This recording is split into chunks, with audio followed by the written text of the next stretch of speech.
A season like no other! Falkirk have went through the whole league campaign and not lost once! Unbelievable! Phenomenal! Incredible! Invincible! This is Falkirk Daft. With Behind the Wall. Into the box, it's Adams! And McKeever scores! Agyeman lets it run, might have a chance of a shot. It's Agyeman! Oh, what a goal from Alfredo Agyeman! Still alive, Dylan T tries to bend one, And it's a wonderful goal! Orfield! Oh, he's back! The king is back! Scott Orfield! What a Falkirk return! This is Falkirk Daft. With Behind the Wall. We're navy blue. Are you? Appalling, disgusting, shocking. Those were not the words of the Dunfermline supporters' reaction to Falkirk taking yet another 3 points off them. Those are the words of John Mackies in reaction to the council tax charge in Falkirk going up to 15.2%. More on that later, however. We're here to talk about 2 big wins and 6 points for the Bairns. Welcome to Falkirk Daft. I am John Mackies, and with me as ever the Ginger God of Pod himself, the one-man band in the main stand, feeling a little bit rough at the moment. It's Ross Wayne. Good morning, pal. Good morning. Yes, it was a busy couple of days between Friday night and Saturday, wasn't it? It has been 2 big days. I'm glad. Do you know what? It's that way when you've had 2 big nights out and you're just glad of a Sunday of doing absolutely nothing. I cannot wait to sit my ass on the couch and sit and watch football and have nothing on. The only thing I've got to do today is put up a mirror, which has been sitting there, I think, for a month now, and Siobhan keeps asking me, when are you going to put that mirror up? So Yeah, fair play. If that's all you need to do today, though, that is it. A nice roast dinner on the go tonight, and just reflect on what's been a marvellous week for the Falkirk Bairns, Ross. Fantastic. And it has been a brilliant week between everything that's went on in it. Obviously, it's been we're top of the table. We've got the Kevin McAllister stands. You had the speakers night. John McGlynn and Paul have signed up for another few years. So it's just been almost a perfect week. Almost. Go back to the speakers night. Rose raised, I think it was over 22,000, was it, for the academy on Friday night at the speakers night at the China? Yeah, I think I heard that figure being bandied about. Yep, really good night. Thank you, obviously, as we've said a couple of times on social media, to Scott at Crunchy Carrots for having us top guy, and the rest of the guys that were at the table were on good form as well. Peter Martin was his usual wow self. See, if you've ever seen Peter Martin talk, I didn't know this, but my mate put me onto this. That Peter Martin has a bit of a tick. It's obvious his thinking word, because we all have our thinking words. So Peter Martin says the word wow, and once you hear it, you can't unhear it. I counted, I think, about 83 wows. Once I found out about this, so we were sitting at the table, we kind of split. I gave the nod to everyone about this wow thing, and every time he said wow, we were after howling.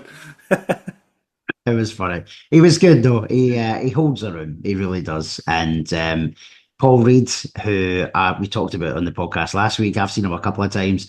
His impressions are just... His Jurgen Klopp is unbelievable. Yeah. It's like if you close your eyes, he's in the room. Yeah. That's what you're thinking. Absolutely. And phenomenal night though. Loads of money raised for the academy. I thought it was great to hear from Tony Begg at the beginning as well. And he's great. Yeah. He's why it's so important that the academy comes back into its full self, which is obviously the plan. I know we'll talk about it in a minute anyway, but the Stirlingshire Cup final is obviously going to be a large number of the development players playing, as well as some first team players. And what an amazing feeling that would be for the academy players, or some of the academy players, beg your pardon, to see a big crowd on Tuesday night. So if you can get along to the stadium Tuesday night, definitely try and get along. Absolutely. And shout out to Brian Flynn, our sponsors, obviously, Behind the Wall, who's also on the table with us on Friday, who thought he was bidding on a Falkirk women's shirt, but it turned out it was a Rangers women's shirt, and he didn't realise until Saturday when we had to point out, you did know you bought a Rangers women's shirt. Did I? Yeah, that was pretty funny yesterday because he was like, I was one of the Falkirk women's captain's shirts. Like, no, it was definitely Rangers, and it includes a meet and greet. So I think he's giving it away to one of his Rangers mates, isn't he?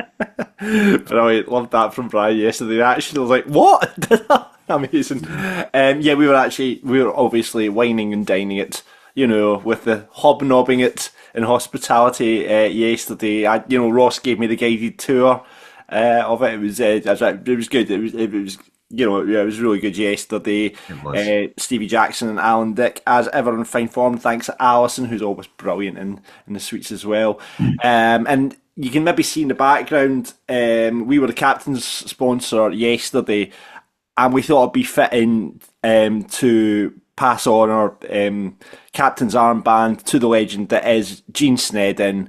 Everyone who's a Falkirk supporter knows who Jean is. Her and Janice have been selling 50/50 tickets since day dot, and she's been in it. We talked about it in the podcast. She's been in and out of hospital, and she was back at the stadium yesterday. It was brilliant to see Jean, and there's only one person that was fitting to be the captain yesterday, and it's Jean Snedden. So thank you very much to Scott Arfield and Alfie Aguiman, who came up into the suite afterwards and presented her with the captain's armband, and it was great to see Jean back at the stadium. It really was, and as you said, John, we couldn't have not done that yesterday. It just felt like the right thing, and she had tears, we had tears. There was a few other people with tears in the lounge as well, and it was it was just a really nice special moment, and can't wait to see it again at the next game. Yeah, absolutely. So well done, Jean, Falkirk Daft captain. Great to see. Brilliant. And our man, it was in hospitality yesterday. Let's go straight to birthday corner now and say a very happy birthday to Kenny Monroe. He was in the hospitality. That was his birthday treat in the hospital yesterday, and he got presented with a signed goalkeeper, Falkirk goalkeeper shirt with all the team on it, 50 on the back. So happy birthday, Kenny. Great to see you yesterday. And also, we've got our birthday, Ross. Not so much a birthday for this one. You'll remember we have quite a few messages, as you know, on a weekly basis from listeners, John. And Lulu, who we've mentioned a few times, I was standing outside waiting for my lift home, and Lulu and her husband shouted me over, and we had a bit shouted me over. We had a bit of a chat, and they had been in hospitality as well, so they had a fantastic night. So I said I'll give her a wee shout out today on the shout podcast. Out. So, everybody shout for Lulu. Hey, love it. You didn't pick up on it the first time, so I had to force it. I didn't. So no, fair play. I had to force it in, right, brilliant. Thanks for getting in touch with that, Lulu. Before we get into this week's show, we've got to say thank you very much to this week's episode sponsor. It's SDS Garden Buildings and Landscape. I've spoken to you about them before. Stuart, who runs the company, he's not a typical tradesman. He's actually a woodwork teacher. He's not told us which local secondary school he teaches at, but he runs a side hustle, because you've got to have a side hustle in this day and age, and he will sort out a uPVC garden, office, gym, workspace, or a pub. We all want a pub in the back garden. That is the dream. Ross has one. We've spoke about that before. But yeah, Stuart's going to sort you out with that, right? He's, like you say, because he's not a typical tradesman, his communication's brilliant.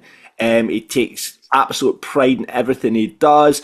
And he uses this treated Scandinavian redwood cladding, which he sources, and it's an absolute standout. So if you're looking for something a bit different, Stuart is your man to get sorted out with. So you get, like I say, if you're looking to get one of these kind of offices put in your garden, gym, or like I say, pub, get in touch with Stuart. You'll get all the details for him at sdsgardenbuildings.co.uk, sdsgardenbuildings.co.uk. He won't mess you about. He'll give you the price. He'll sort out the spec. He's a school teacher. He's not going to do you. So get in touch with Stuart, sdsgardenbuildings.co.uk, if you are thinking about getting a wee workspace or pub in your garden. And he'll communicate you through and give you all the CAD drawings and all that. So that's sdsgardenbuildings.co.uk. Let's get into the club news now, Ross, and came out of the blue on Friday. John McGlynn and Paul Smith are signed up to 2029. They are on the Bairns bus right until, that must take the two of them up to retirement, surely. Close on potentially, but then is there a retirement age for football managers? Maybe not. But listen, it's a fantastic bit of news, as you said. Came out the blue. It did, and massive stability for everybody on and off the park, really. Because everything starts from John McGlynn and Paul Smith. They set the standard, and they really have over the last 2.5 years. And I can't wait. I know we're all very, very hopeful that this is going to be a year, but even if it wasn't, right, you trust John and Paul to do the job, and it would be amazing if it's this year, but this deal ensures some real continuity there for the next few seasons.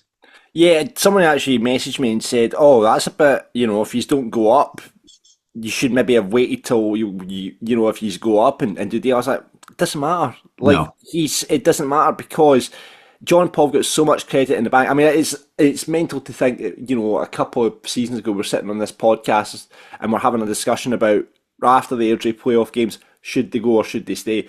It was a unanimous decision at the time, and I remember it. We all said, I think there was maybe one dissenting voice that said he should go, yeah. Everyone else should stay. And you can see, obviously, the stability he's created at the club, the culture he's created at the club, the footballing style he's created at the club. And long may that continue in 4 years up to 29. I'm delighted with that, absolutely delighted with that. Yeah, me too. It's such an important piece. And you know what? It'll hopefully entice some of the existing players to commit, should they have been thinking otherwise. And also, I'm sure John and Paul have got a list of players that they're keen to bring to the football club at some point as well. And if it helps bring in a certain player or a certain type of player, then it's a win-win as well. Yeah, absolutely. More good news this week is the ownership of the KM stand, Falkirk Football Club, delighted to announce that they've acquired the South Stand development company and now have full ownership of the Kevin McAllister stand, which is brilliant news. I mean, obviously, yep. Sandy Alexander fronted that up. Sandy's done a deal with the club, which is brilliant to hear. And Falkirk can now own, I think that was Sandy's hope at the end, and seeing how it's transformed, from just being the South Stand, and shout out to the Country Initiative and my brother David switching it to the Ken McAllister stand, and then shout out to the ultras who've just made it the Hope Street end of the stadium. Yeah. No, they have. It has been a journey, because as you said, when it first opened, it was extra seats, right? Not just, but it was home fans properly behind the goals. And as you said, Sandy's vision was to have a Hope Street end. And I would say 15, 16 years on, we now have that, as you've said, John. Yeah. So massive, I know the club done it, but huge shout to Sandy. And obviously, I think Paul Kenny was his sort of board advisor for a number of years. And the fact that we've now got it in our own right is phenomenal. We've got the facilities, the money-making facilities that's in there is all ours as well. The gym is fully inclusive of the football club now too, so there's no downside as far as I can see anyway. And I just think one day we will get an East Stand to finish it off. And I know there was some chat and banter about that on Friday night. I think they may well have tried to take Sandy for pints and halves to try and get him to commit to that. Sandy, you know how we've just bought the stand off you? You know what you want to do? You want to build another stand over that side? Yeah. You know what? It is the absolute dream, and we've discussed it several times on this podcast, in the pub, wherever.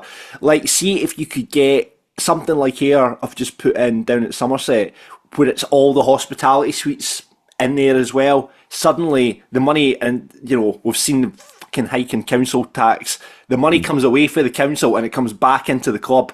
You know what I mean? Because at the moment we all know we only have the ground floor of the stadium with the dressing room and all that sort of stuff, so everything up and above that's owned by the council, and it's like, if you took the hospitality, and maybe maybe works out for the council as well, because they could then use the facilities up there. So if you could get that into an East Stand, and then say something like here, it's not huge. It's just a good size stand, but the important part is the infrastructure in around the stand, and it obviously completes the stadium as well. Yeah. No, I think Jamie and the rest of the board have said that quite confidently, that they don't want to just put in extra capacity. It's got to be something that's going to bring cash into the football club, potentially 7 days a week. And but you're right, there's various options that are available. I think the club have been quite open and saying, listen, it's not going to be something the size of the main stand. It might not even be something the same height as the Kevin McAllister or the North stand. However, it is going to be something that is going to look aesthetically pleasing to inside and outside the ground. But more importantly, it's going to bring extra money in, and the extra capacity. John, even if it added 2,500 seats on, that takes us up to what, 10,000? More than enough. Yeah, more than enough. Absolutely. I think it's something like you say. I keep harping on about the air stand, but I've been really impressed by that, and I've not been down to see it yet, but I haven't seen the pictures and all the kind of the hospitality suites that they've got in there. It looks great. So it'd be great to get something like that. So Sandy, if you're listening, come on, big man. Who doesn't want to buy another stand? I mean, who just doesn't? Exactly. 100%. Brilliant. And it does explain actually that deal. A certain director that I met at Falkirk Daft Live 4 on last Friday, who was very happy, and I believe he just comes straight from the meeting. So that explains a lot about a certain director who I will not name. Right, let's get into more news. Scott Arfield, Championship Player of the Month, and also Falkirk Football Club Player of the Month. I think that was the obvious choice, I think. I would say so, certainly from the club's poll, and I've been shocked if anyone else had won it, although we have had some other fantastic performers in February, but I think these 5 goals, hat-trick on his debut, it really was just going to be Scotty. How he got man of the match yesterday, however, is beyond. I have no idea. Well, Scott Arfield even said, I have no idea how I've got my match, but I've got a sneaky suspicion there might have been Rangers supporters sponsoring the match yesterday. That was the chat in from one of the other lounges that the company, who have obviously put a lot of money in to sponsor the game, there was a few of them, if not all of them, were of a certain persuasion. However, he did say it, didn't he, when he came into the Brockville lounge? He was like, listen, I was I think he said I was bang average today. Bang average. Bang average, but he's very gracious, very funny, and we can confirm, because he smells great as well. He just it smells great too. So does Alfie. But yeah, not a shock that Scotty got both of the awards, to be honest. Yeah, no, absolutely not. So yeah, well done, Scott Arfield. Quiet yesterday. We'll talk about it. He obviously got rested on Tuesday and he was a bit quieter yesterday, but we'll get into the Dunfermline game in just a bit with our guest pundit, James Duffie. Stirlingshire Cup is happening on Tuesday. It'll be a mixture of academy players and some first team players. I guess you're going to see you're going to see, I guess, all the boys that were on the bench. Maybe even Brophy. It's a bounce game for Eamon Brophy. Ross McKeever back. Probably get a game, you would assume. Yeah, Darrell Connor. All these boys are probably going to get a run out alongside the young boys. And as I say, it's just a great opportunity. We were speaking to Stevie in hospitality yesterday. We're like, so if we win the Stirlingshire Cup, where's it going to go? So they've got a space set out in hospitality ready for the Stirlingshire Cup. So fingers crossed we can get a result against Stirling Albion. It's 7:45 kick-off. Tickets are on sale for the main stand and the KM stand. Adults £10, concessions £5. Get yourself down if you can. And it'd be great, like you say, seeing us lifting another cup at the stadium. It would be phenomenal. And I don't know if they're planning to, but I think how nice would it be as well if the ultras were there en masse on Tuesday night as well. Because thinking back to the last game against Dumbarton, there wasn't an unreasonable crowd. I think there was maybe 600 or 700 there. It wasn't the noisiest because obviously it was a Tuesday night against Dumbarton, right? However, it would be nice if the ultras are there on force as well, and we're creating a bit of atmosphere to help the young players and the experienced players get that trophy, because it is a belter of a trophy, as you said. Yeah, no, absolutely. So yeah, get yourself down to the stadium on Tuesday. Before we talk about behind the wall, we've got to also talk about some big Falkirk Daft news. We do. Falkirk Daft Live 4 is coming to behind the wall and it's going to be on the evening of the Hamilton game. Last game of the season. We are having a pre-party at Behind the Wall. Who knows what will happen? We've got some plans in place for the night. Couple of guests already booked, couple still TBC. But what we thought was, why don't we just do a big party? So we don't know where we're going to be. We don't know if it's going to be, that's going to be a decisive game. We may have won the league by then. We may be in playoffs. So we're entitling this Falkirk Daft Live 4, win or lose, we're on the booze. So that is going to happen at Behind the Wall pre-Hamilton. So that is the 2nd of May. Tickets will go on sale this Friday. Half of Falkirk will probably already have a ticket because Ross will send round the pre-sale link to everyone that he knows in his phone. You know, you give me this shit every time. I don't send it to that many people. A few. Well, about 100 tickets had gone before they even went on sale the last time. But listen, surely not. Nah. That was because of the women's team. That was because of the women's team. But yeah, Falkirk Daft Live 4 goes on sale 10 a.m. this Friday. We've got plans. We have plans, but I generally think it's just going to be a really big party. Like I say, win or lose, we're on the booze. It's the last game of the season. Like I say, we might have the cup in the bag by that point. Who knows? Which will make it even better. We all might just be fucking nervous as well. It's just like really, it might just be us real nervous if we're waiting on that game to potentially win the championship. But it's going to be a great night. So we're going to kick it off at 5 o'clock. So we have to in from work. That's what you're going to need to do. We have to in from work. I think a lot of people are going to be doing that anyway. I think they would have done that anyway because of the nature of the game. And I did notice. I know the club will probably open up some of the North Stand for that day, but I noticed last night there was like 10 tickets left for the main stand for that game, so it's already 6,000 Falkirk fans going, so I'd imagine the club will open that soon, but it's going to be another big night in Falkirk. The town will be buzzing. What better way to start the night though than being at Falkirk Daft 4. Win or lose, as you said, we're on the booze. Absolutely. So looking forward to that. Details will come soon, but tickets will go on sale this Friday 10 a.m. If you don't get the pre-code from Ross, get on Eventbrite and get on our socials, get the link. It's sold out in 20 minutes the last time. Let's see if we can do Taylor Swift / Oasis numbers this time and get it sold out within 10 minutes. And we have got slightly increased capacity. We've got that agreed. Yeah, we've got the nod from Brian Behind the Wall to give us increased capacity. So there'll be 20 extra tickets. And for everyone that was there last time, we're going to get we're going to get more sound put in as well, because there was a few grumblings about sound at the back, but this time full on metal concert is what I'm thinking. So that's going to happen Behind the Wall, last game of the season, 5 o'clock kickoff. We'll go 5 till 7. You know what to expect. Expect the unexpected, because there's a couple of plans up our sleeves, but we'll wait and see what happens. TBC. Behind the Wall, that's happening. Remember, if you are in the town, Behind the Wall's the pub you want to go to. The Falkirk Daft Venoms are selling like hotcakes, I tell you. Everyone's trying them. Talk of the tune. Get yourself a Falkirk Daft Venom in there right now. And of course, they run the buses to the games, £5 for the home games, return transfer as well. And you get your drink with your voucher for the bus. Away games, it's £10, except Ayr and Greenock. Oh, we don't have to go to Greenock again. We've done both our Greenock trips, so just one more trip to Ayr. So it's only £12.50 for that, and the same offer applies. Get your names into Scotty at the bar. Get your name on the list. I think Brian will probably, of the night of Falkirk Daft Live 4, I think he'll run a couple of buses that night. Maybe a good few. But he did say that, didn't he?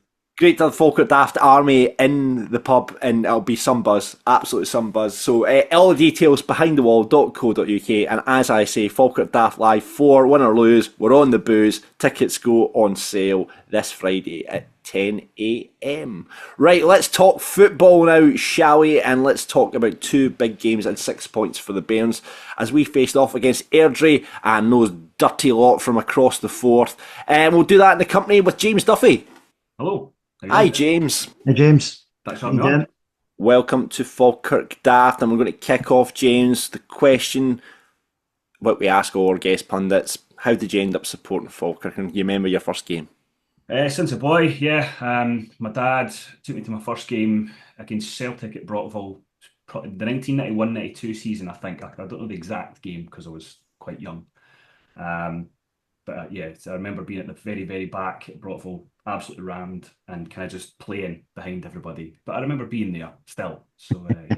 Was that one of the games where, was that like the 4-3 game or something where we I won? really hope it was. I can't remember the scoreline. I have looked up. I think I had 4 home games over 2 seasons. I can't remember which one it was, but yeah, I remember it was Celtic because I think my dad was there to actually support Celtic at that time. But yeah, amazing.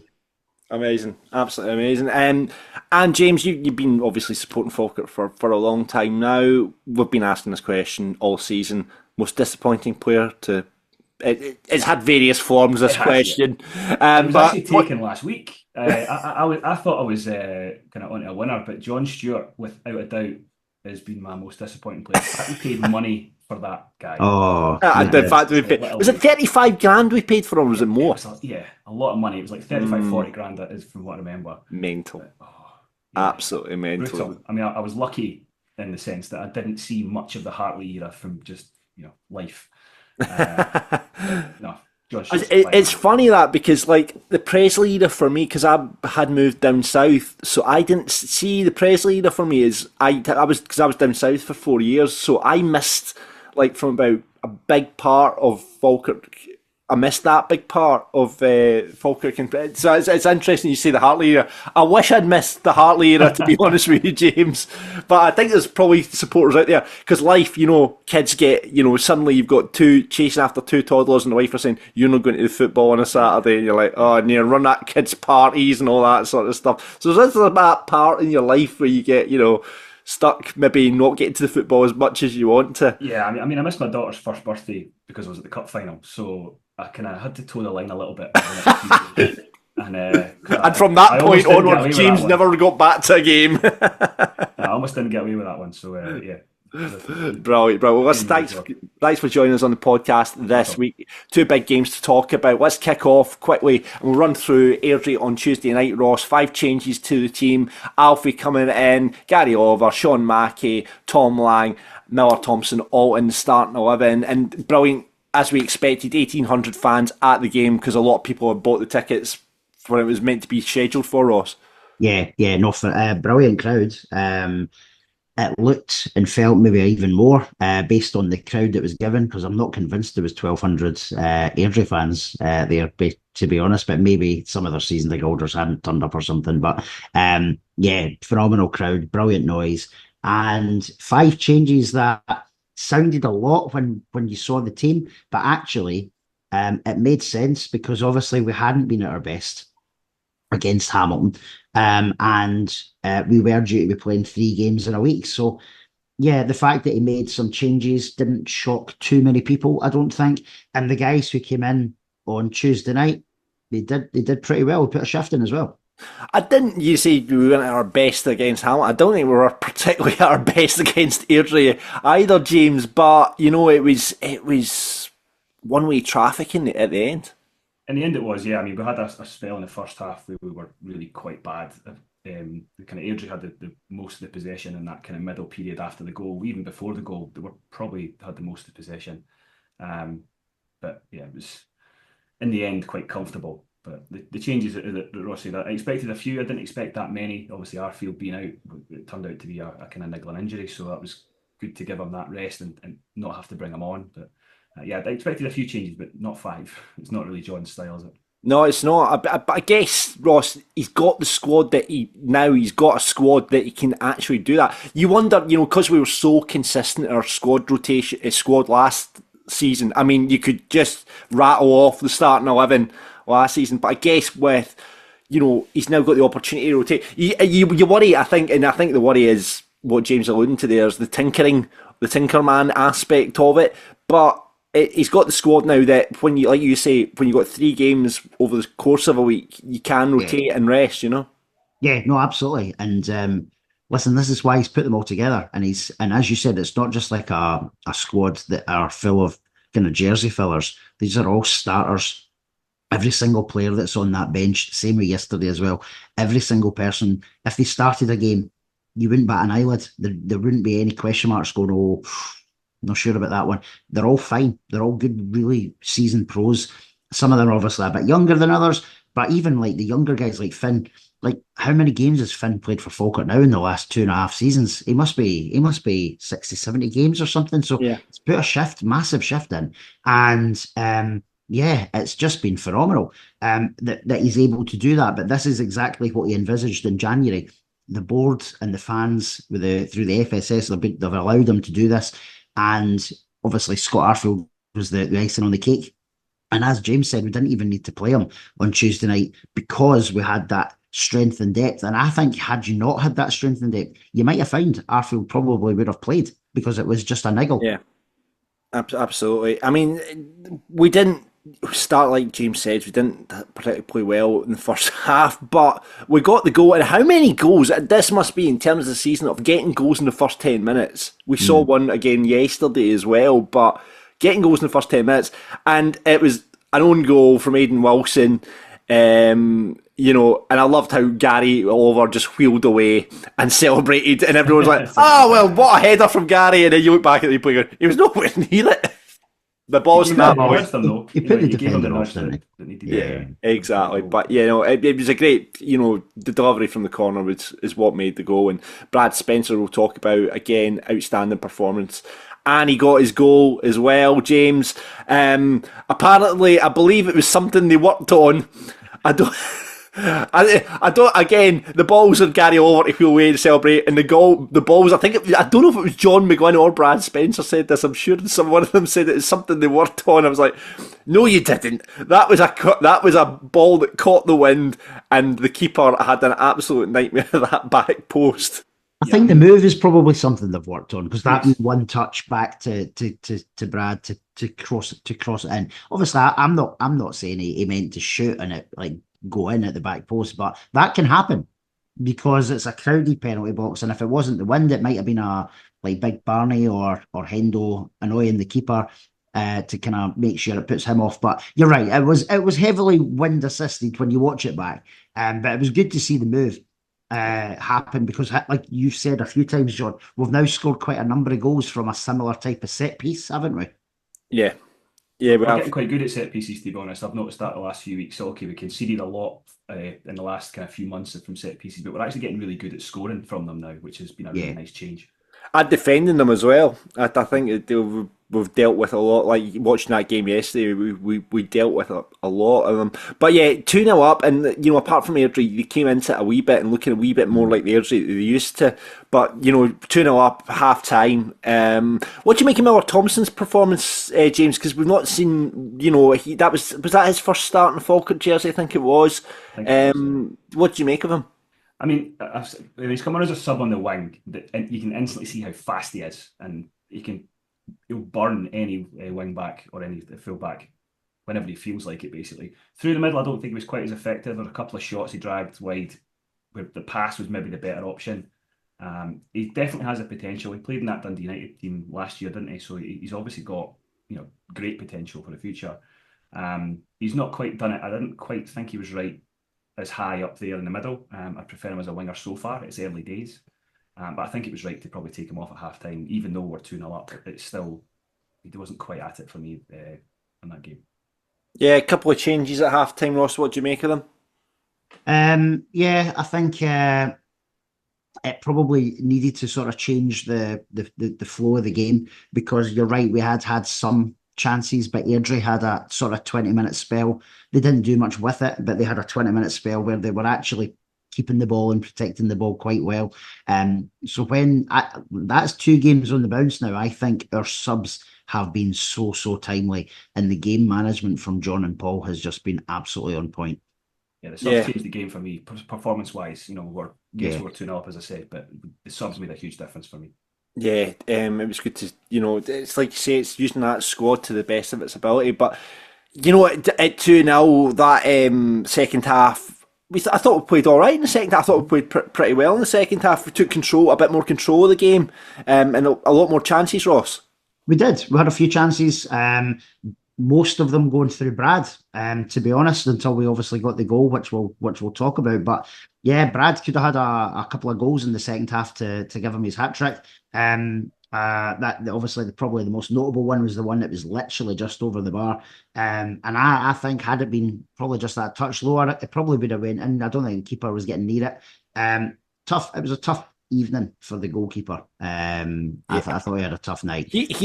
He's been at Rangers. I was watching. He's 27 years old, Kieran. Right. He's on loan at Airdrie from Rangers, and he's been.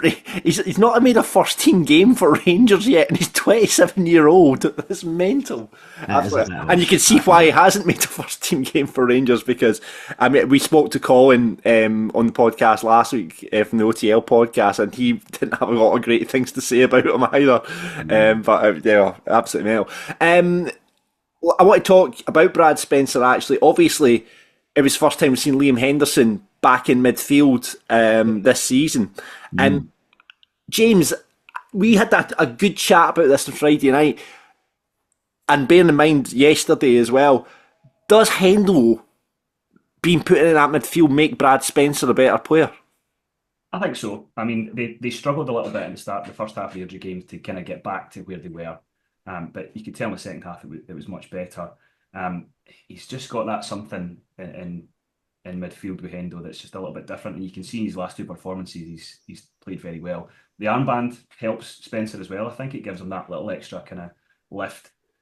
Although yesterday, without the armband, he played brilliantly as well. So Hendo they've played so much together. And Tate's been a little bit off it the last few weeks, so it's been good to get Hendo in there. And I do think they lift each other up.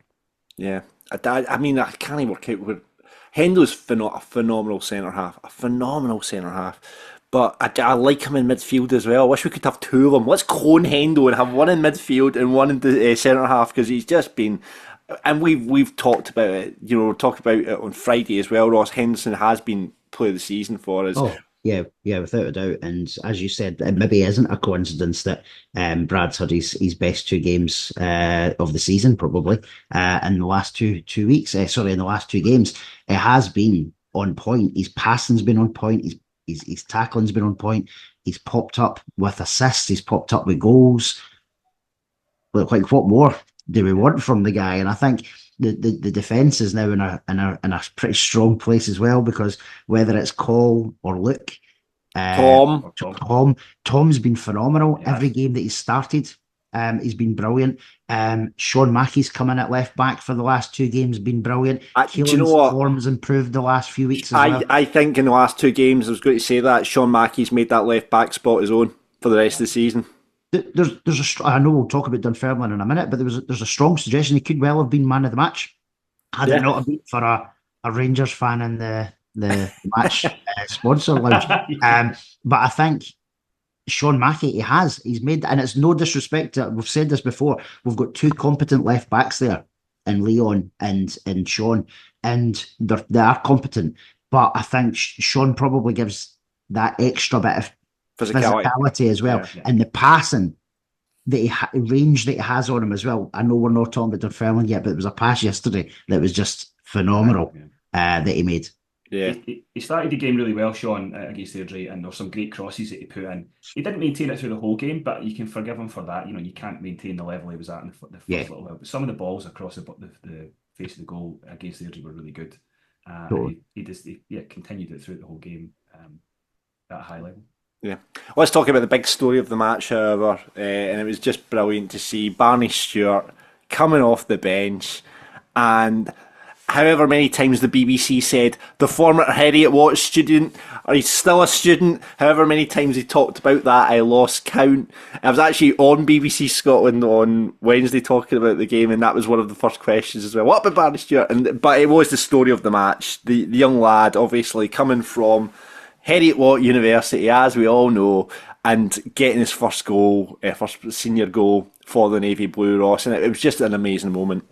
It really was. He came on and put himself about, as he always does, but that fantastic cross by Calvin, it teased Barney, because that is, for me, so far anyway, I think that is a typical Barney Stewart goal. I've now seen him score a few goals like that in the Stirlingshire Cup, he scored a couple of goals like that against Dumbarton as well. He just gets in front of the goalkeeper, flicks it over, back of the net, and boy, did he love it.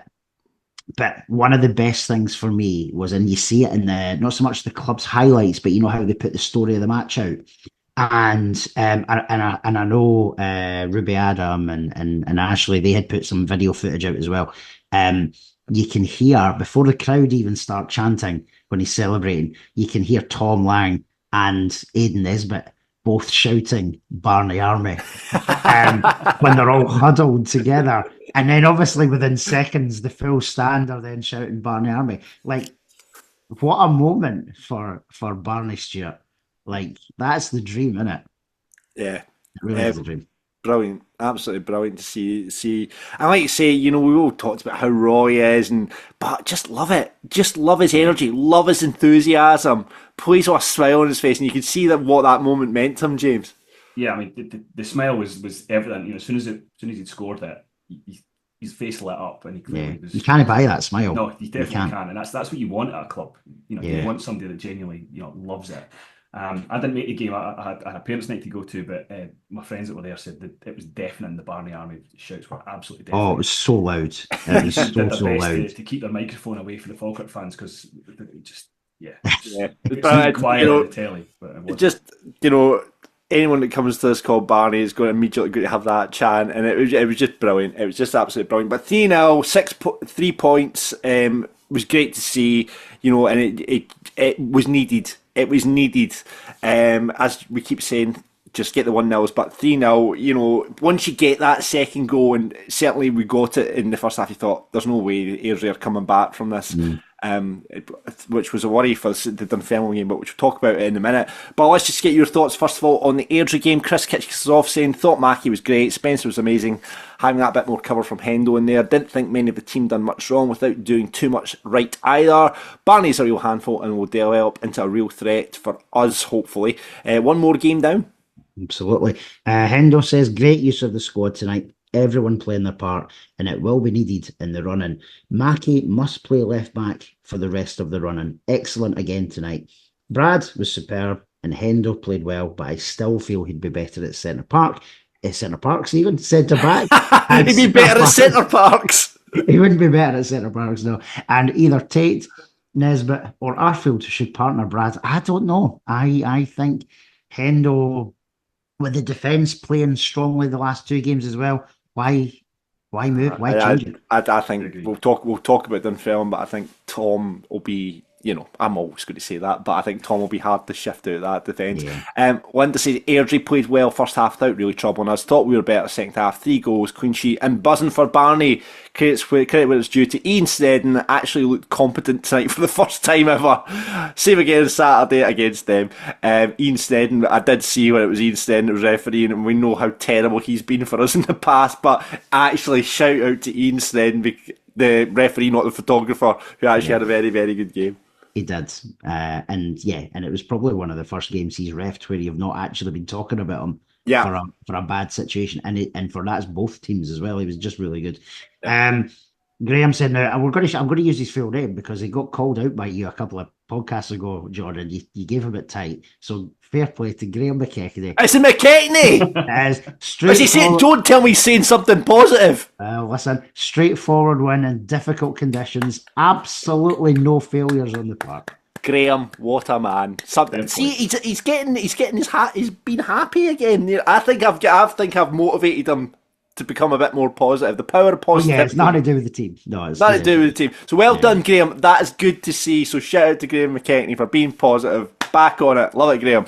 Cliff says, a great evening, amazing performance, some skitty defensive moments that we need to get on top of between now and the rest of the season. Onwards! Indeed. Kyle keeps it nice and simple. So happy for Barney. A deserved goal. And Pete finishes off with saying, when have you seen a bigger, broader, happier smile than Barney's after the goal? Easy, you haven't. Nobody's ever smiled that much in the whole of professional football, says Pete. Brilliant. Absolutely love it. After scoring after 38 seconds, I think we came close, to be fair. That's true. Aye, exactly. So, no, brilliant. Like I say, it was 3 points. It was 3 needed points. And we went on to the next game. And with the results happening elsewhere, obviously Livingston on the Wednesday night, dropping points against Wraith Rovers. Let's talk about David Martindale first of all before we talk about Dunfermline. Jesus Christ. Like, I saw an interview with him saying he doesn't even want to be in the Premiership. But it's like madness. Well, listen, see if that's the case, mate. Just keep dropping points, mate. Just keep dropping points. And the bit that really annoyed me, 2 very fortunate goals. He's been listening to fucking Stephen Mill and Fortunate Falkirk banter on the Big Scottish Football podcast and the Big Scottish Football Show too long. Stephen should have copyrighted that, and I hope it comes back to bite both him and Martindale in the balls come the end of the season. I agree, and if the club have got any sense at all, if we do win it and they do decide to do the open top bus situation, we need Fortunate Falkirk T-shirts on the side of the bus. No, on the side of the bus. Don't do that, because Stephen Mill will lap that up with a spoon if we have Fortunate Falkirk T-shirts, because he'll relish that. He'll relish that. So don't give him any of that, right? What you should do, you should get ahead of the game and you should do a secret Fortunate Falkirk and sell it to all the Dunfermline fans, and then after they've bought them, then you've got the money and you can put it back into the club. That's true. There we go. Sell it to the Dunfermline fans. Absolutely. I like it, James. You're talking my language now. Talking about Dunfermline, though, we rolled on to Saturday. We all know the nerves, when we're at the speakers night on Friday night, everyone's like, what are you thinking about tomorrow? It's the first question you see all the Falkirk sports room, what are you thinking about tomorrow? The nerves of, speaking to people, I couldn't sleep last night. It's the nerves of going into a derby game, and we know how, Dunfermline are second bottom of the table and are there for a very good reason, as we saw yesterday, but still, it's a derby game. It's Dunfermline at the stadium. They want to get one over us because, we've taken all the points from them, unbeaten against them this season. And it's just the nerves going into that game, and anything can happen despite the club's positions. But there was 4 changes for the Bairns. Cole Donaldson, surprisingly, coming straight back into the starting lineup. That's the one change I didn't see coming, Ross. Well, we didn't know he was going to be fit, for one. Obviously, that chat came out on Friday night when we were at the Inshire, that John McGlynn had put an interview out to say that Cole was fit and Ross McKeever was back fit, which is both brilliant bits of news. The fact that if he's fully fit, I don't know if I was massively shocked that he started, because he's your captain, isn't he? However, the reason I think there was maybe some shock is Luke Graham didn't actually do much wrong on Tuesday night alongside Tom Lang. But Cole is the captain, and he probably should be starting if he's fully fit. Yeah, I thought Graham was... Yeah, I guess so. But, and I think, like we said, he had such a great game against Morton and then went out injured. So, yeah. And I thought yesterday Cole was outstanding. I thought him and Tom... And that was the thing for me yesterday, and I said this before the match to you, Ross, it was like... We know those two work together because we saw that was our centre half pairing all last season, Cole and Tom, right up to the end, and they just work so well. And I thought Tom was phenomenal again yesterday. I thought he was. Chris Kane got zero change out of him. Like, he was the big threat for Dunfermline. Stephen Mill had said, if Chris Kane plays, we've got a chance.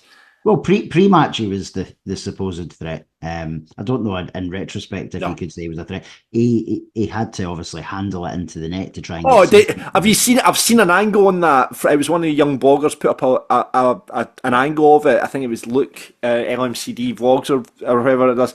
And he's got an angle of it, and he basically volleyballs it. He spikes it into the net. But Nicky saves it as well, for that angle. Do you see Nicky actually hits it onto him? So if Nicky hadn't saved it, it might have went in on its own, but Nicky's save, and then they had a Kane volleyball into the net, and I was like, what did I do? Like, honestly, it took him a while to blow, though. I was nervous about how long it took the referee to blow, and there was no flag, so I was... Well, it did.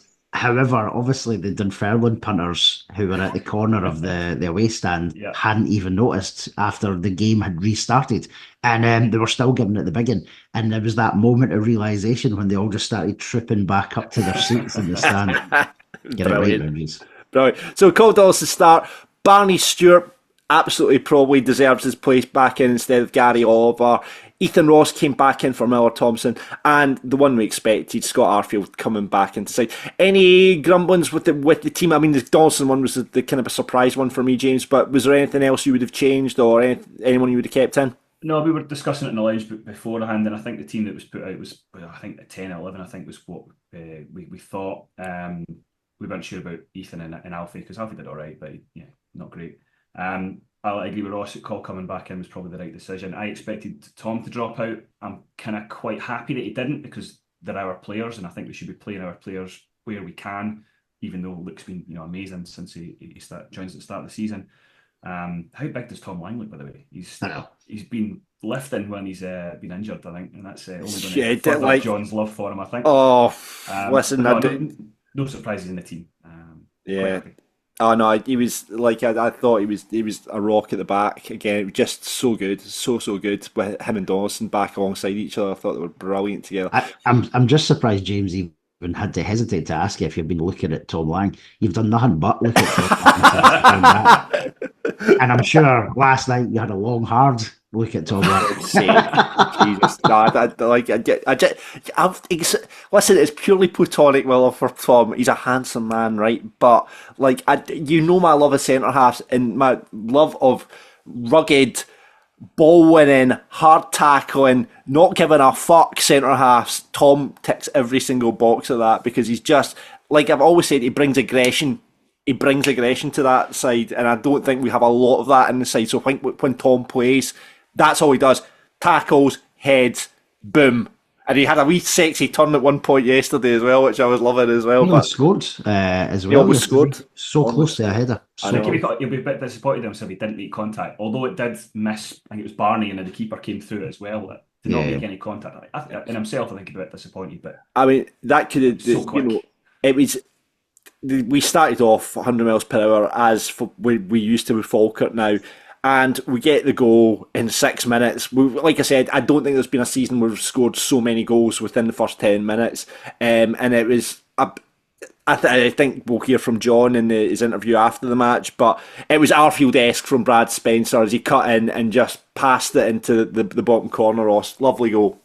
Yeah, the full move was really, really special. Obviously, Keelan Adams been involved, Scotty Arfield, who you've just mentioned as well, Ethan Ross doing what he does, which is just sort of dancing through defenders.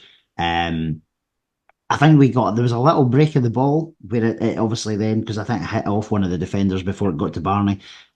Brilliant awareness from Barney, because I think a lot of people have talked about his decision making is maybe not as crisp as Gary Oliver's, because Gary Oliver's got that experienced head on him, right? But Barney, a lot of awareness just to know not to sort of turn and sclaff at the shot. He looked up, saw Brad was in a beautiful position, and as you've said, he's rolled it into the net, which is very Scott Arfield-esque. Lovely, lovely finish, and it set the tone for that first half. It really did. And the noise when it went in was just phenomenal as well. Aye, and I mean, obviously we talked about the Chris Kane, he could have got immediately back into it, but you're looking back at those replays, Jesus, it was volleyball. Talked about the Tom Lang chance. I thought Calvin Miller and Ethan Ross yesterday, and certainly in that first half, James, were excellent. I thought they caused all sorts of troubles to Dunfermline. Yeah, they were. I mean, you could tell Calvin at the end of the game was knackered. I was asking for him to be hooked. Same. Yeah, I was like, you need to get that boy off. It was like 10 minutes before he actually got subbed off. I was like, you need to get him off now. He is blowing out of his arse. He had put so much into the game, though. He had put so much into the game. And when you watch the highlights back, he was instrumental in almost every positive thing we did in front of goal. They had a breakaway in the first half, and they just tore away, and it was a layoff to Keelan, and Keelan put wide. I think Benedictus got him back, but you could tell the difference. That left back for Dunfermline before he got injured was slow. The guy who replaced him was rapid, so it was a bit. He kept up with Ethan a bit better, but no, they were just at it all day and really made a massive difference. It was. Makes you ask Callum who, frankly, because they've been so good. Yeah. I think, and John said this at the Falkirk Daft Live night when we asked him about Callum Morrison. I think the situation arose because John had got all four wingers in and said to them, listen, you're all great, I'm going to work his all round the squad. You know, I'm going to rotate his in and out. And you can see why Calvin Miller has been. I mean, you look at when Calvin Miller. I mean, I've been a critic of inverted wingers, you know, and Calvin Miller's obviously a left-footed player. Ethan Ross always cuts in as well. But the numbers they've provided, the two of them, you can't argue with that. You know, really can't, and it just shows you I'm no football manager, because Calvin Miller has been outstanding this season. Absolutely, again, I thought him and Ross were just and the teams, and I think it was Michael Tidser in his interview alluded to it as well. It's like teams know what they're going to do, but they just can't deal with them. They really can't. And I thought, like we say, there's a couple of breakaways from the two of them yesterday. Ethan Ross obviously had that shot where he cut in and hit the side net in. Calvin Mill was causing all sorts of problems with his crosses into the box. But yeah, it was just a shame none of them got a goal, Ross, because I think they deserved it. We did. If we'd been 3 or 4-0 up at half time, I don't think there would have been any complaints, even from the Dunfermline side of things, to be honest. Yeah, we had so many chances. As we've said, Calvin Miller, beg your pardon, was on the ball. Sean Mackie had some fantastic cross balls in. Beautiful crossfield pass to Calvin at one point as well. And as you said, John, I think Ethan Ross, the two of them just sort of put themselves into every brilliant opportunity that we could have had. And yeah, they were always going to tire in the second half. But as you've said, you've got the options there between Miller, Thompson and Alfie to come on and start again. Yeah. We should have been miles ahead going into half time. And that was the worry, I guess, James, coming out in the second half, that we weren't. Yeah, I mean, I've tweeted at you guys a few times saying that we need to take our chances, and we're still not quite there. Yeah, we got a few fortunate goals on Tuesday against Airdrie, but we do need to take more of these chances because we should be putting teams away before half time. We've done it on occasion, but we could have done it, double-digit times this year, and we've just not managed it. But yeah, not happy how we were playing. They really offered very little. I mean, they didn't offer anything in the first half or the second half, really. The only big worry in that second half was right at the end where there was that kind of bit of kerfuffle in the box and you thought, oh my God, it's going to fall to one of their players, but then Nicky was able to get across and smother it because we looked like we were tiring a wee bit by that point. But in the second half, I mean, it was a bit of a battle in the midfields in the second half, Ross. It was that battle in midfield just seemed to hold up the game, and there wasn't a lot to write back about really from a Falkirk perspective, apart from Brad Spencer chance. Yeah, Brad's obviously that really, really beautiful move between Arfield and Calvin, and obviously Brad almost caressed it into the net again. I've not seen an angle of it from behind the goals as yet. Well, I'm sure there'll be something out there, so I don't know how tight it was, but it's certainly from our angle, it didn't look far away at all. But you're right, there wasn't much else to sort of write home about, and that was my fear, was that we're only a goal to the good. Had we scored a second one at any point, you're saying to yourself the game's done. But 1-0, there's always going to be that little bit of nervousness, and I think everybody probably felt that at the end when the final whistle went, because it wasn't just a win against Dunfermline, it was a win over Dunfermline with the fact that we've went 6 points clear, because we now knew by that point that Scott Brown's Ayr United had lost Morton, and it just finished off like a fantastic week for the club. Yeah, I mean that chance that you talked about with Brad, that Arfield actually scanned and let it go past him. So that he did. It was a nice dummy, wasn't it? And I think that's where Scotty's made the biggest difference. Is that he seemed been pretty quiet the last few games. Certainly the way that he started his second stint with us was incredible, but he's on the face of it being quite quiet. But when you actually watch what he does, he's a leader. He's always pointing, he's always talking, he's getting other guys involved. The first goal we scored, the goal we scored yesterday, little, intricate touches, just perfectly placed, nothing too dramatic, just right, there you go. And all the way through, he's just leading, and he's not going to score a hat-trick every week. No. He had a chance in the first half that he could have, on another day, where he curled that in the top corner as well. A quiet Scotty Arfield is still an incredible player. I feel a bit for Nizzy. I love Nizzy. I think he's a he's tremendous, and I really feel for him not getting. Even when he was playing deep when Tate was injured early in the year, I think he was great there as well. I really feel for him. You can't keep like Henry now with next to Spencer, and you can't really keep Arfield out unless he's hurt. So yeah, you do. brings a lot to the team. I mean, it was, like you said, James, it was probably Scott's quietest game he's had since he's come back. And I know in the mittens when he was up in Hostile City, he was bang average. And I had no idea how he got man of the match. But it was. We know why he got man of the match. I will know. But it's the qualities he brings to the side, like you say. It's just that experience and that leadership on the park. And as John McGlynn said, that who knows if Brad finishes like he did if Scott Arfield isn't around that team, because it was a great finish, and hopefully maybe Scott's have taken the midfielder aside saying this is how you do it, boys. Brad probably could have stuck that away without Scotty being involved, but it's that subconscious thing that you've seen Scotty do it a few times. I'm sure he bangs them in training all the time. Yeah, it just by osmosis, it just they absorb what he's given out, and passed it beautifully in the corner. Aye.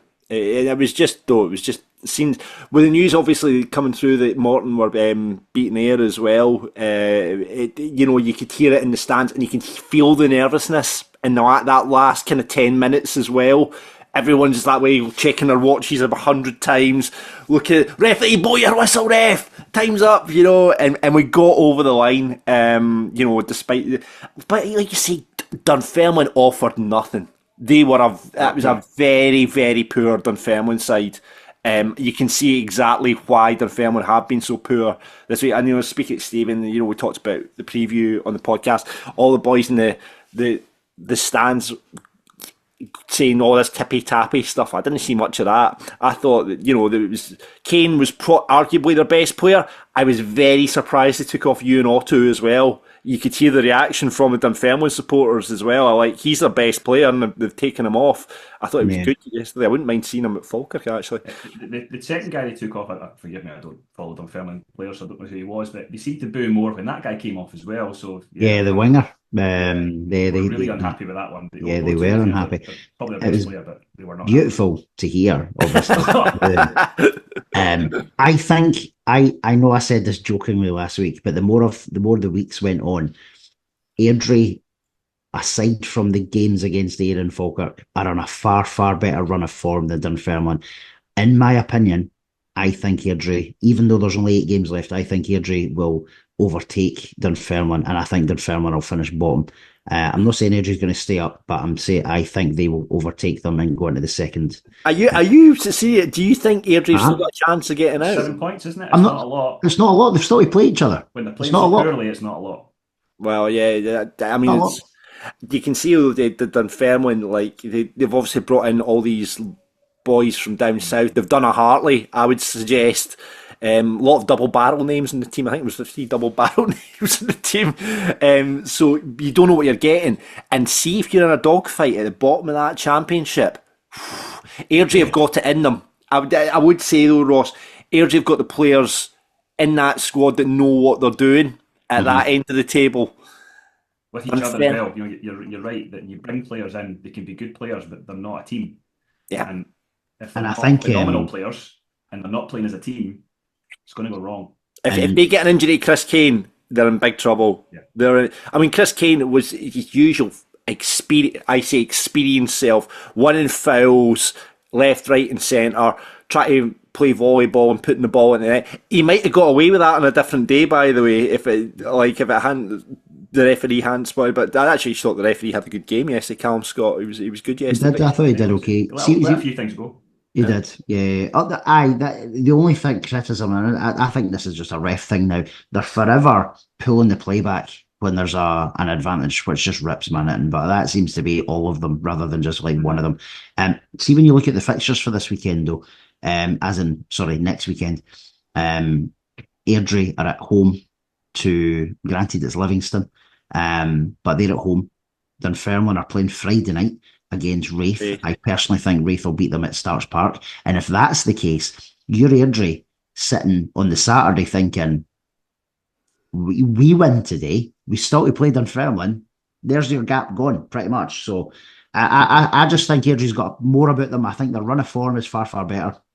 than Dunfermline. And I saw nothing from Dunfermline yesterday that said that they would scrap well. Even if Dunfermline finished second bottom, can you see them potentially being good enough to get past a hungry, better team in League I One? don't know. I don't know if there's the quality in League One.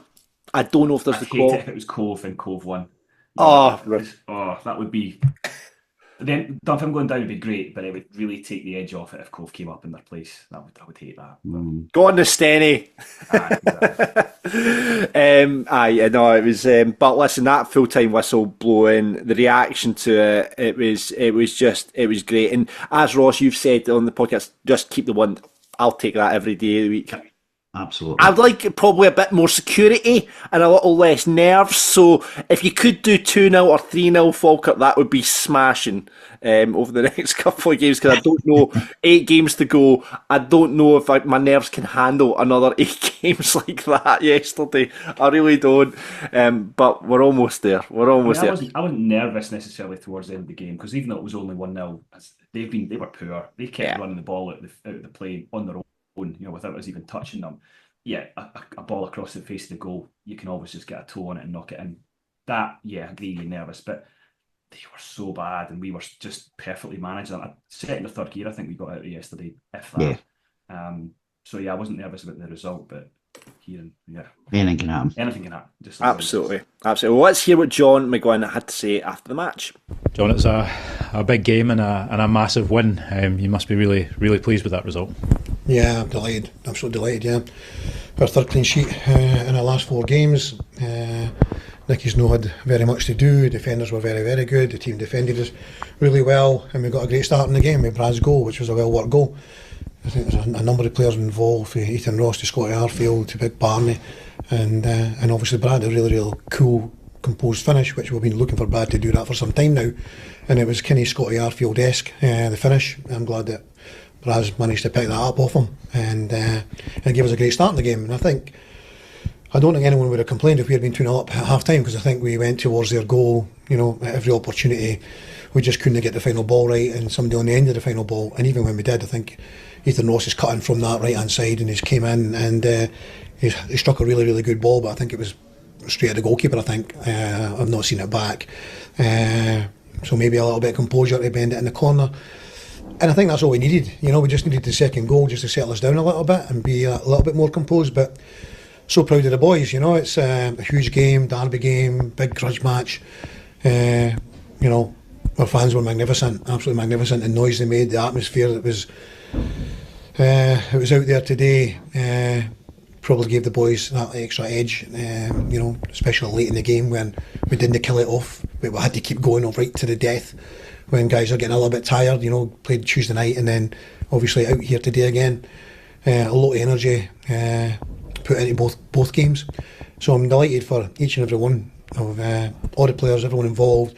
Over the 2 games we've mixed it up, we've put players in, and today put other players in, and last Saturday it was kind of like the same type of thing. We've been rotating the squad a little bit, giving everyone like an opportunity to go and play and stake a claim and to keep at it, and I'm delighted that the guys came up with the goods today. Happy John. Yep. Happy John. Absolutely. He did. No, and do you know what? He obviously mentioned the fans there. I think he's right. I think the fans probably did help the players towards the end of the game, because it was noisy, and probably the Morton result coming through probably helped increase that notch ever so slightly as well. But the fans were just superb yesterday. They were shout. The main stand they were singing in hospitality and everything. The main stand were singing. It was all happening yesterday. That's it. I'll go. Let's see what you guys had to say about the match. Elsa, start of the BBC. I was watching the Airdrie match on the telly. And then Elsa appeared on my telly. I was like, it's Elsa on the telly. It was a good piece she did. It was great, absolutely smashing. So Elsa kicks us off by saying, they were mince and we weren't really troubled. Should have been a few goals to the good by half time. Hendo, Colin, Barney were immense. Professional performance all around, and 3 points, all that matters. Where do I catch the Wayne train? Grahamston. Soon. Grahamston. Soon. Robert, and this could well be the title of this week's podcast unless there's something better we can think of, but Robert keeps it simple. He says, I want to have Sean Mackies Babies. Fair enough. Liam should have been comfy, but we just didn't seem clinical recently. Didn't worry us until the last minute of injury time. It's true. Yeah, it's a good shout. Craig R says, great win and performance. Spencer oozed class today, and a few more goals would have topped it off. The Morton result makes it a brilliant Saturday night. George Bowie messaged me saying, you're welcome. That was he's taken all the inspiration. He's inspired Morton. He's played bits and pieces for the club. He's maybe been. I hope he was in the Morton changing room, getting in their ear with some banging tunes before the match, and that's what's inspired him to win against there. Dave says Hendo masterclass today. Should have scored more goals, but 3 points were the main thing. 10 out of 12 against the Spurs is a great return. It is, they've no touched us this season. I mean, we should have won that game at East End as well, the 3-3 game. It was a great game for the neutral, but we should have seen that game out, and it should have been 12 out of 12. But, fingers crossed we don't look back at that at the end of the season and regret it. That's true. Casky Boy says, choo-choo, all aboard the Wayne train. That is all. If we do, we've talked about Falkirk Daft Live IV, Ross. If, and it's a big if, we have got the championship secured, we will change the name of the event to the Wayne Train. At the moment, the working title is Win or Lose, we're on with booze. But if we do wrap it up before the event, we'll change it to the Wayne Train, okay? Absolutely. Craig C says solid enough and never really troubled. Definitely should have killed the game off with the chances we had in the counter. Result is all that matters now, though. Indeed. And finishes off as Jabba. I think one of the underrated points of today could be the utilisation of the subs. Every one of them was timed perfectly, and they all committed to their roles and executed them with perfection. Nesbitt and Aguiman ruined everything that Dunfermline tried at the end with their efforts. And I think that's a brilliant point by Jabba. And I think Scott Arfield alluded to it in hospitality, John, didn't he, as well? Because I think Alan, the host, had said to Alfie, what was the gaffer's message? And Scott, before he could answer, Scotty nipped in and went, just fucking run. Just run. So they did. And I thought, Nesbitt came on like a man possessed. He did. Absolutely. He came on like, you were going to put me back in this team, Mr. McGlynn, because he came on, he was absolutely a man possessed. He was all over that part. It was great. And Alfie, just get the ball into the corner, Alfie. It was brilliant. Alfie's first thing when he came on was a wee kind of 3-touch thing and straight up the wing. I was like, it was nice. That's what he's here for. And then at corners or throw-ins, whatever in that area, big Alfie in the corner, just standing up to any of them. They couldn't get past them. I do think, however, Jabba says he got all his subs timings right. Calvin Miller should have been off 10 minutes before he actually got subbed off because he was knackered. But no, it was great, and obviously Alfie made the usual Alfie impact when he comes on. Just Captain Chaos at his very best. Love it. Absolutely love it. Right, big decision to make now. We're going to take it across the week, both taking Airdrie and the game yesterday. Who is Falkirk Daft rated player of the week? Ross Wayne. There's a few players that it could be, but if it's across the week, both games, I'm going Brad Spencer. Radley Spencer. James, what are you thinking? Yeah, I can only echo that. It's Brad for me all day. Definitely some good performances. Sean's lifted it. Hendo retained his kind of solid 7 every game, if not a little bit better. For me, Spencer. With it. Right.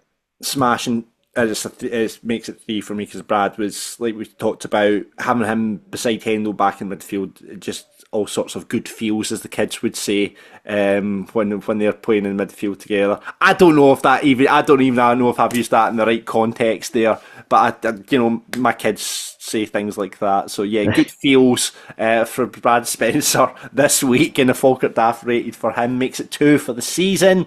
Dafty.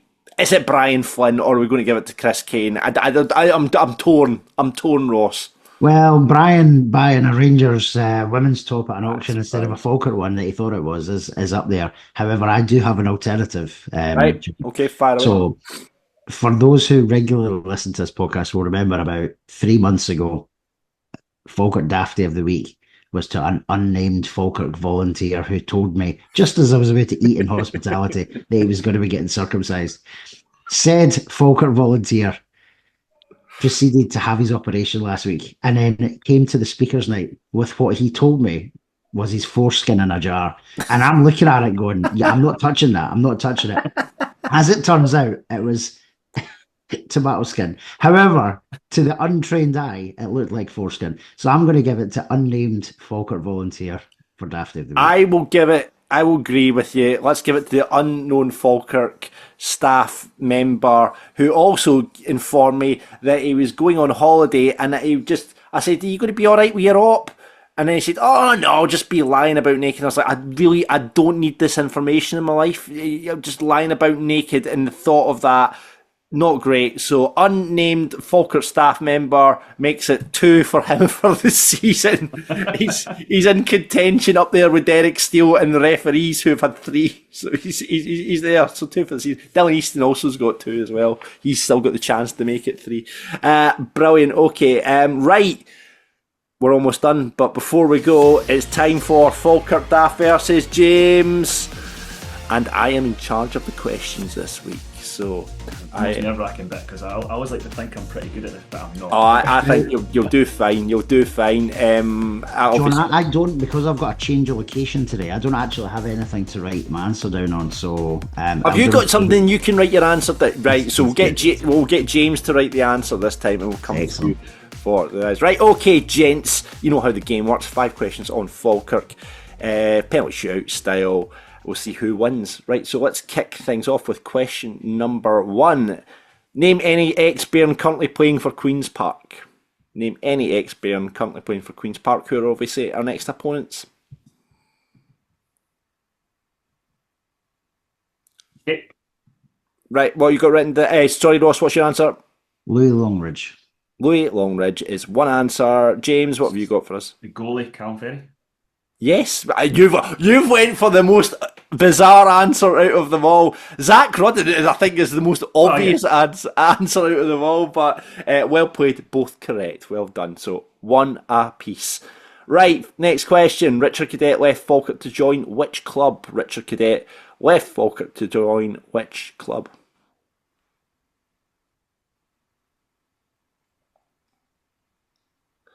James writing down. James, You got this answer written down. Ross, what you got?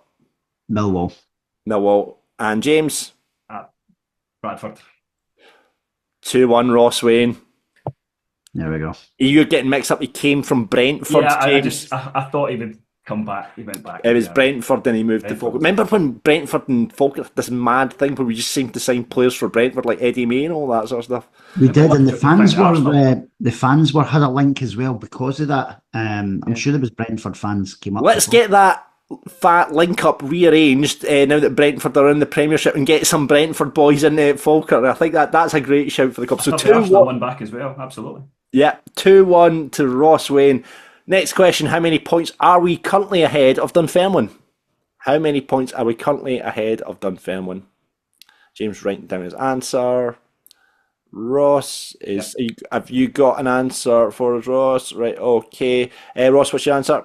I looked at this last night, and unless I've cocked up here, I think it's 33. 33, James? I've got 36. It's 3-1 Ross Wayne. Because you know why? Because I sent a text to a Dunfermline fan saying pop a jumper on, it's minus 33. There you go. Well, I put minus 30, I think it was a few weeks ago, so I thought we'd had 2 games better than them since then. So. Does that mean you win? I think it is.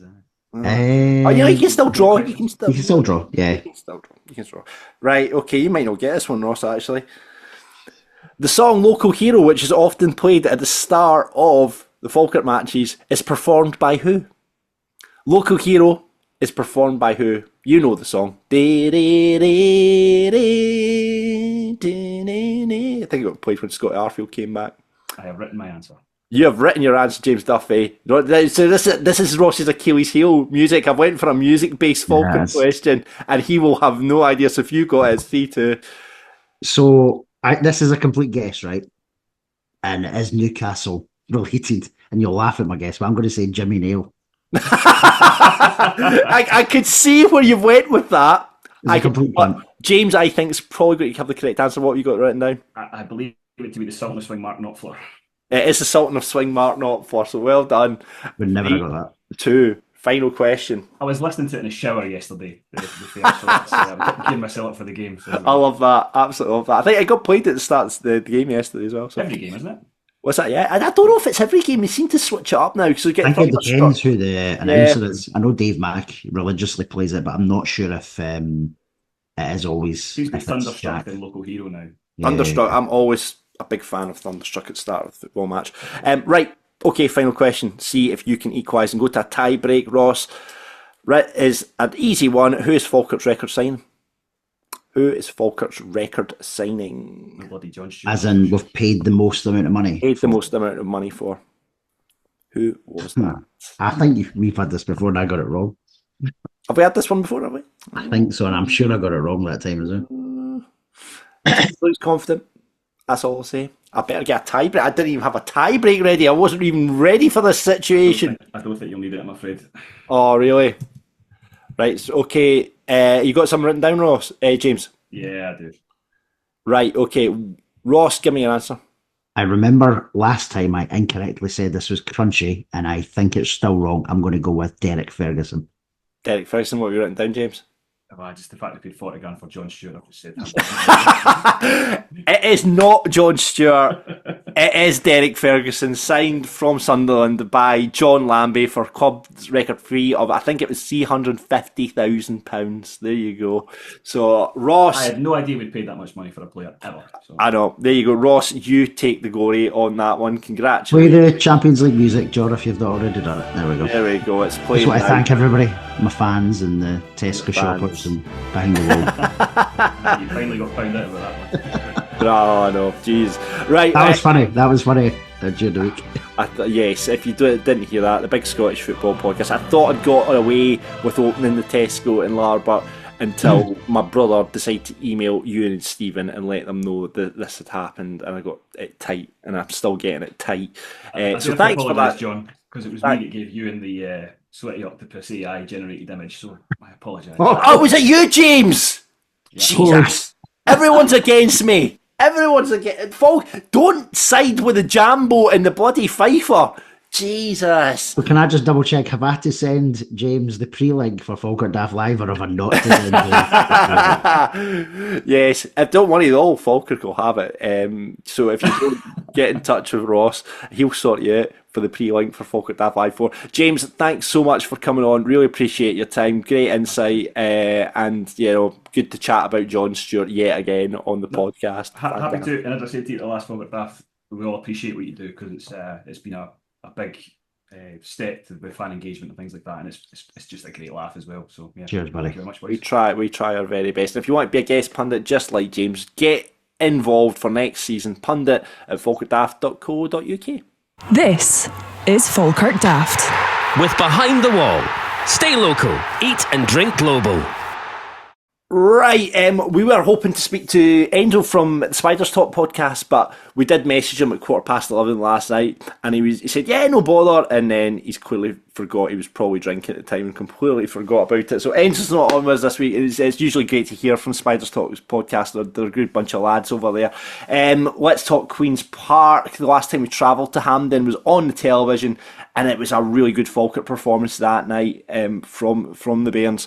They're obviously coming off the back of one of the greatest results in the club's history, if not the greatest result in the club's history, when they beat Rangers, but went to Aberdeen, went up to Pittodrie, kind of got shown up yesterday and at the weekend on the telly there, and getting beat 4-1 from Aberdeen. Only one win in the last 6 games from them, Ross. Yeah, they're not in the best of form, and they were obviously very, very close to beating the Ayr last midweek. So no, they're not on the best of form. They do have a midweek game as well this week, John. I don't know if you noticed. So we've obviously got a clear week now until we face them. However, Queen's Park are at home on Tuesday evening. Again, I think it's Morton, I want to say. I can double check that very, very quickly. But yeah, I'm sure it's Morton on Tuesday night. So they do have another midweek game. I think this is their second or third week in the spin where they've got a midweek game as well. So will that play into Saturday? I don't know. However, just a bigger pardon, they're at home to Partick Thistle on it. So that's actually quite a big game for the final playoff spot. Realistically, you would think if Queen's Park don't win that, it won't help them in that quest for fourth. But they're not on the best of runs, no. And obviously, with the exception of the Rangers result, they're kind of toiling in the league. I think it's 4 or 5 losses and just one draw in the last 6 as well. Yeah, 5 points off the promotion playoffs, but they're only 6 points away from those relegation playoffs. It's all quite tightening up right there in the middle of the pack. Yeah. Queen's Park, like we said, first game of the season, were a really good footballing side, and they play good football. As I said before, though, the Hampden pitch seems to fit our game really well. I mean, we say that, but it's the same size as the Falkirk pitch, isn't it? It is, but that's maybe why it does suit us, and it tends to be of a decent grass quality as well. Admittedly, I haven't seen any of their recent games. I might have I tried to find highlights from their game against Ayr and I couldn't see any. But I will have a look, because obviously Hampden you would expect to be fairly decent pitch, but it's getting a lot of games on it just now because Queen's Park have been playing catch up with their football, and obviously they're playing on Tuesday night as well. But it does suit us, that big pitch. And as you said, it is exactly the same measurements as Falkirk Football Stadium. So maybe that's going to be a benefit to us. I believe since they lost Dom Thomas, I think confidence in the sort of middle of the park's been lost quite a bit. He was someone who drove them forward, both defensively and then in attack as well. So they have signed a lot of players. Like when you look at the amount of players that they've signed on loan anyway, and they've all came from pretty decent levels, as in stature of clubs. I mean, they signed a couple of Rangers players. Leon King signed for them, and he was playing Champions League football last season, which absolutely. Is mental. Yeah, a couple of Rangers boys, a couple of players from the Premiership in England as well. Adam Montgomery, left back from Celtic as well. Like they've got a lot of good young players in there.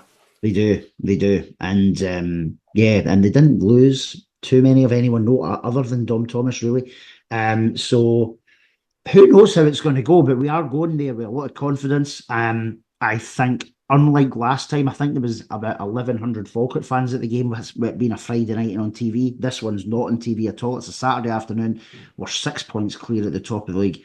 I would not be shocked if 2,000 or more Falkirk fans were. Let's fill Hampden. Yeah, 52,000. Let's do it. But I think that would be a huge travelling support. And I know Hampden's massive, right? So it's not going to look brilliant anyway. But see, because it was quiet last time, because when Queen's Park play there, you would think the noise would just get lost. But actually, when the away fans are making a lot of noise, it does echo. So it comes across like pretty loud for the players. So it's a huge game. Ayr are obviously got a tough game on Saturday as well. Livingston are away to Airdrie, who we've just mentioned too. So there's no Ayr away at Thistle, is that right? Ayr are away to Thistle, and Livingston are away to Airdrie. So granted, you could argue that the Livingston should probably be Airdrie, and they may well. However, Airdrie have a almighty fight on, and they have been doing pretty well against most of the teams recently. So I just think depends how Friday night goes as well. If Dunfermline do get beat off Wraith Rovers at Starks Park Friday night, will that give Airdrie an extra incentive to try and claw back 3 points there too? So I tell you what, it is so tight. There's a lot to play for. That fourth place is well and truly up for grabs when you look at the Wraith Rovers, who have been pretty honking and been up and down with their form. They've got this chance of hitting fourth. They've got the chance of getting into that fourth position, as have Morton as well. Because there's only 4 points separating Thistle from Wraith Rovers. Hopefully, from our perspective, Thistle go out and beat Ayr on Saturday. That would be the perfect result for us. It would be, yes, that would be phenomenal if they do that, and that would obviously help cement Thistle's spot in fourth place, as you've said. So it's exciting. It's nerve-wracking, but it's exciting as well. Isn't it? What are your thoughts then? What's the score going to be against Queen's Park? What are you thinking? What's your team? Interesting. What's your team as well? Because we can talk about teams now, because we've got so many. Who do you put in your team? I am not convinced there will be too many changes. I think Gary Oliver might come in for Barney. Mm-hmm. Eamon Brophy is obviously potentially going to be fit. Would he start him? I don't know. It maybe depends if he gets any minutes against Stirling Albion on Tuesday night. Maybe, or will he not want to risk him against Stirling Albion on Tuesday night? That's the other question. I don't think there'll be many changes. I genuinely don't. I think it will be the team that started yesterday. I think that will be the core. The only question mark is, will it be Barney? Will it be Gary Oliver? Will it be Ross McKeever? Or will it be Eamon Brophy? That's the changeable position, in my opinion. And it's not that Barney did anything wrong. He put himself about massively. But Gary Oliver does bring you that experience as well at the top of the park. I think going away from home, Gary Oliver's like in that Hampden pitch, the way Ethan, and we talked about the importance of Ethan Ross and Calvin Miller, excuse me. I think Gary Oliver being brought into that side and letting them, because when he drops in, let them go. And I think obviously Scott Arfield that on the big Hampden pitch will do really, really well as well. So yeah, I tend to agree with you in the change. I think I would bring in Gary Oliver for this game, but we'll wait and see what happens. And as you say, the options, obviously Ross and Eamon potentially being on the bench as well, is really going to help things out there. So we'll wait and see. But score-wise, Ross, what are you thinking? I'll continue my any win will do mantra. I'm going to go a similar scoreline to what we've seen during the week. I'm going to go... do you know, actually, I'm going to go 2-0 Falkirk. I was thinking it could potentially be, could we score more than that? But I think 2-0 Falkirk. What are you thinking? 2-1, I think. 2-1. Any win will do, John. Any win will do. We'll take 1-0. I mean, the good thing is we've got a wee bit more breathing space now. It's with a 6-point gap. But again, I'll reiterate, I think we can only afford to lose one more match. Yeah, no, well, as Callum said on the podcast last week, the team who wins the division tends to only lose 4 or 5 games maximum. Yeah. We're at 4 now. Ayers at 6, Livingston's on 4 as well. So it is tight. You're right, we probably can. But then if this utopia that we're all hoping for, like airdrop points, Thistle drop points, every week, if we could just get an extra point there. Oh, mate, honestly. I know I've got high hopes for trying to win this league before I go on my holiday. Right? It's probably short. But, I would be laughing my ass off as Ross receives the word of the fact that Falkirk have won the league while he sits at a cheerleading competition in Florida. There are no greater worries for me just now other than that scenario. Can you imagine your face and your reaction when you're sitting there watching all these lassies jumping out and going, woo! It's we're all steaming. And I'm sitting looking at my phone going, oh, here we go. Oh, the messages you would get and the abuse you would get for that. You will never hear the end of it. Remember, one of our friends didn't get to go to Prague. He missed going to Prague when we all went, when we played those friendlies over there, and he got tight for. I mean, you still I get it. The Hearts game, I still get. Just about to say, you still get it 23 years later after 22 years later. This would be even greater than any of those. If I know John McGlynn as I think I do, he will not want that to happen, and he'll make sure it happens. His pal, I was just messaging for the. Can you just chuck it this today, game? Boys. Chuck it today. Chuck it today so Ross can see the celebrations. Well, we'll wait and see. We're far away from that. We're 8 games away from that. So fingers crossed we can get a win against Queen's Park and get the ball rolling as we head to Hampden on Saturday. This is Falkirk Daft. With Behind the Wall and the Falkirk football fans in training. That is it for Falkirk Daft. Thanks very much. A very long one this morning, I have to say. We've been recording for about an hour and a half now.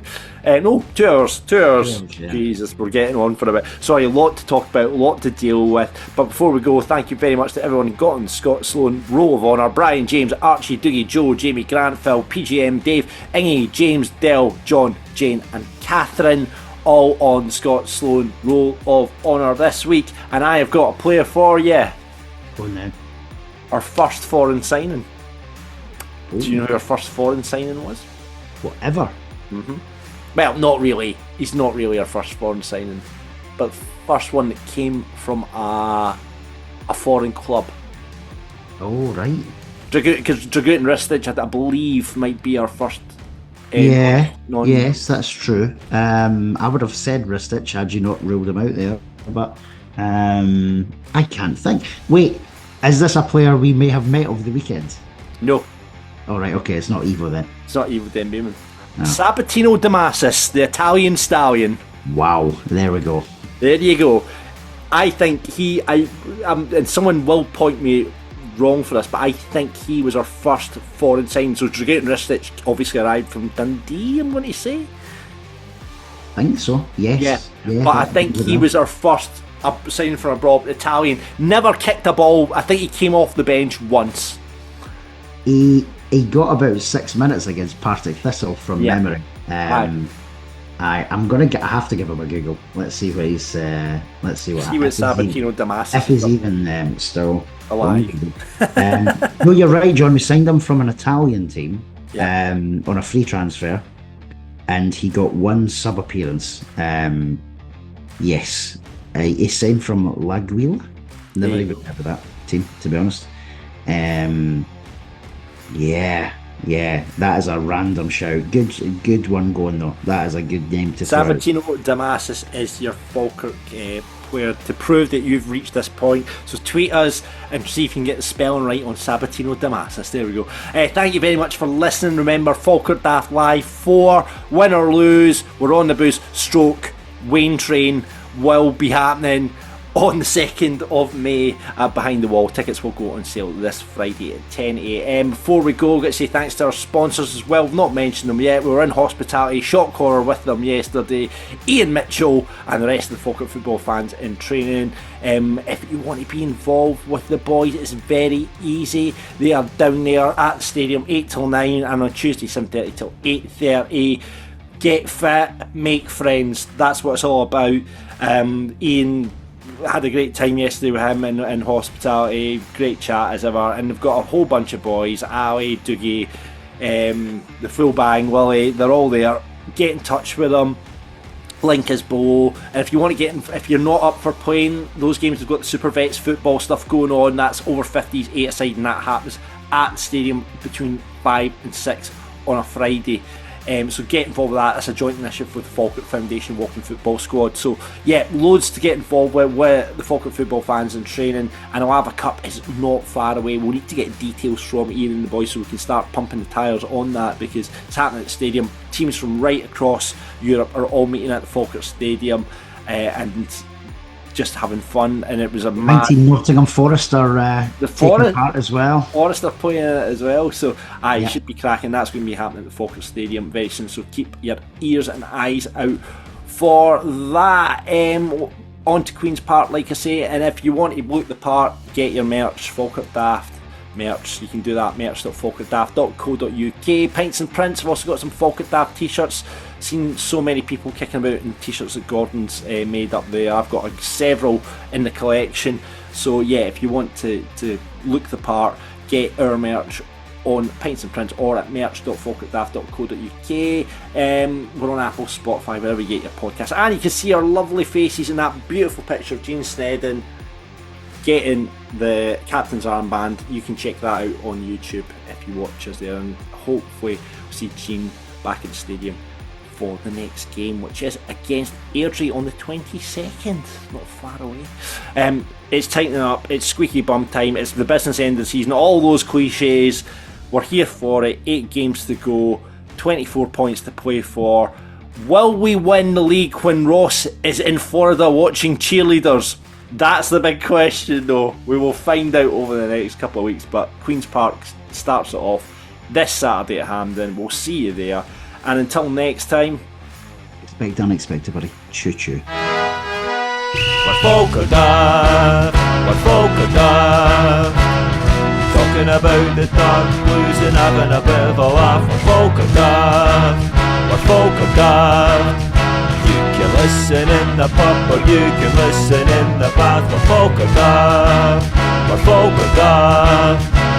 For everyone who's caring about being a Falkirk Bairn, we're Falkirk Daft.